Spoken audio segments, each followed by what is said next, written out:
Sumsel 24 jam hari ini. Puluhan warga desa Sukajadi, Kecamatan Penjalang, Suku Empayang, Kikim Saling Ulu mendatangi gedung DPRD Kabupaten Lahat. Kedatangan warga yang tergabung dalam Forum Masyarakat Sukajadi ini mempertanyakan mekanisme alokasi dana bantuan langsung tunai.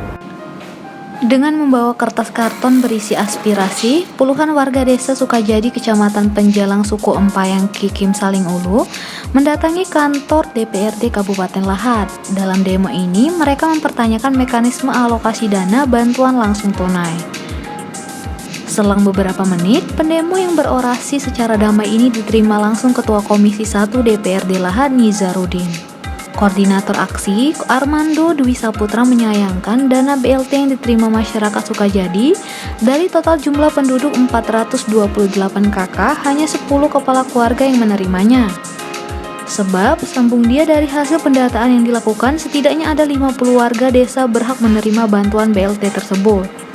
Sementara itu, Ketua Komisi 1 DPRD Lahat, Nizarudin SH, menyampaikan permasalahan ini baru mencuat ketika dana BLT tahap ke-6 selesai dibagikan kepada 10 warga penerimanya.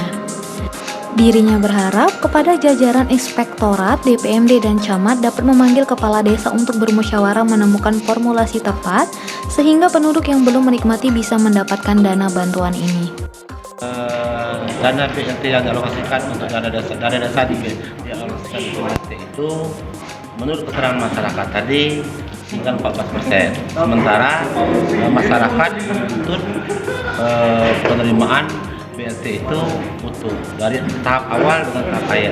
Tapi kita konfirmasi dulu dengan BUMD dan Inspektorat. Kalau memang dana itu masih ada, masih memungkinkan, bisa dilakukan khusus lagi. Tapi saat itu tidak ada lagi dan tidak bisa berbuat apa-apa.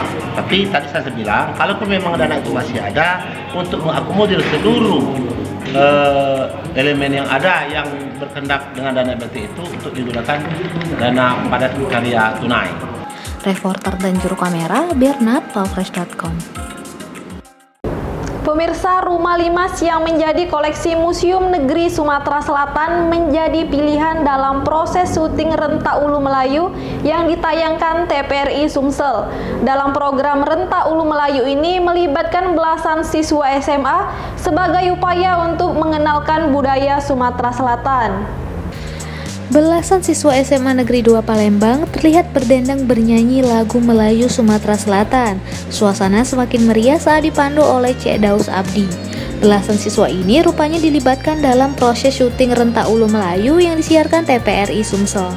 Menariknya, lokasi syuting ini sendiri memilih halaman Rumah Limas yang menjadi koleksi Museum Negeri Sumatera Selatan. Dengan harapan, siswa ini bisa melihat langsung peninggalan sejarah Sumatera Selatan.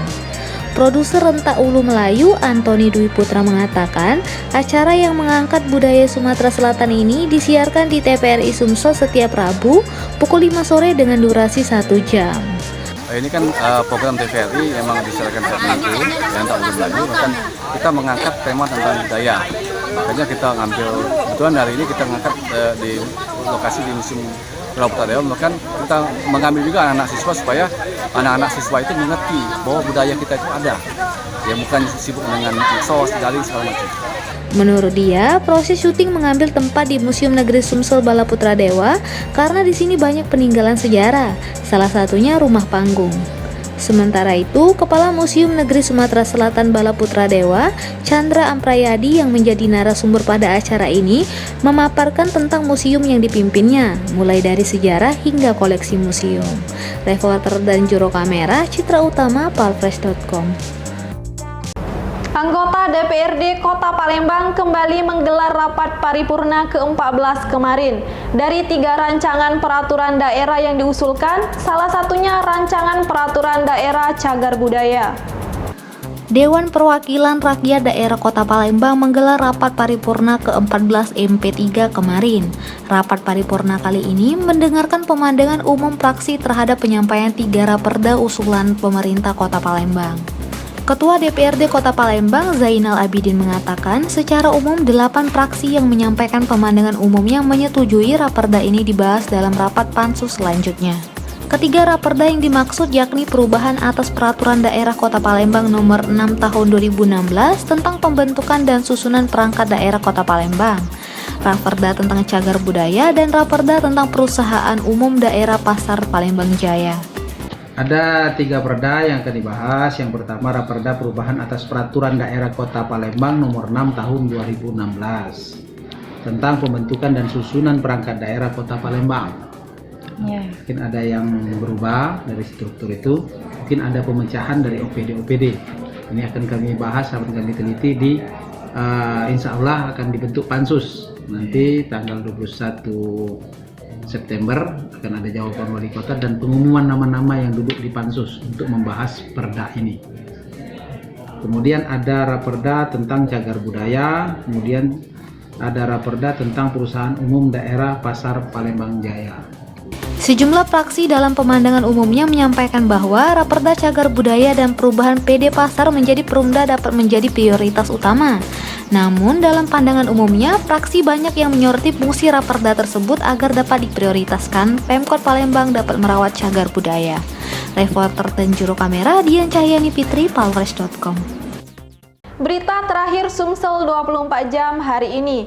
Dimanapun kita bisa belajar. Seperti itulah yang dilakukan Ahtar Rashid Putra, siswa SD Paradisa Cendikia Cibubur, Jakarta, yang belajar sejarah Palembang saat berlibur bersama keluarganya ke hutan wisata Puntikayu.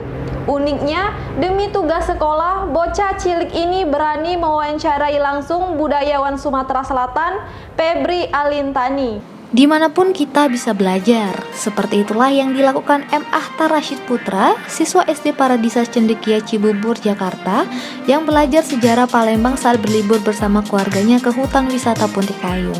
Uniknya, demi tugas sekolah, bocah cilik ini berani mewawancarai langsung budayawan Sumatera Selatan, Febri Alintani.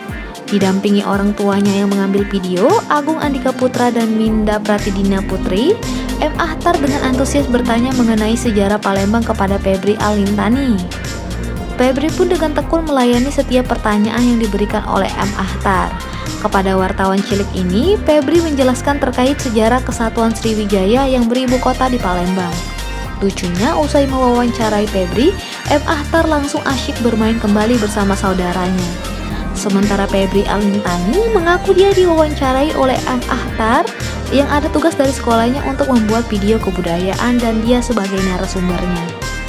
Ditambahkan Febri, pihaknya berencana akan membuat program belajar sejarah dan budaya di Puntikayu, sejalan dengan program Anyar Puntikayu yakni ekoturisme atau wisata lingkungan. Reporter dan juru kamera Dudi Oskandar melaporkan untuk palfresh.com. Demikianlah berita Sumsel 24 jam hari ini. Saya Sri Devi, sampai jumpa.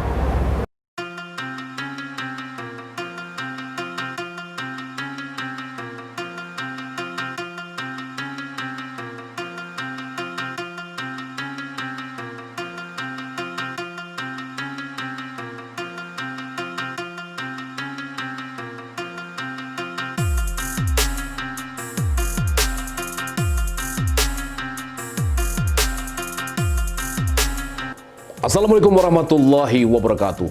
Sahabat pemirsa, sahabat-sahabat pecinta dunia misteri, sahabat-sahabat pecinta dunia spiritual dan metafisika.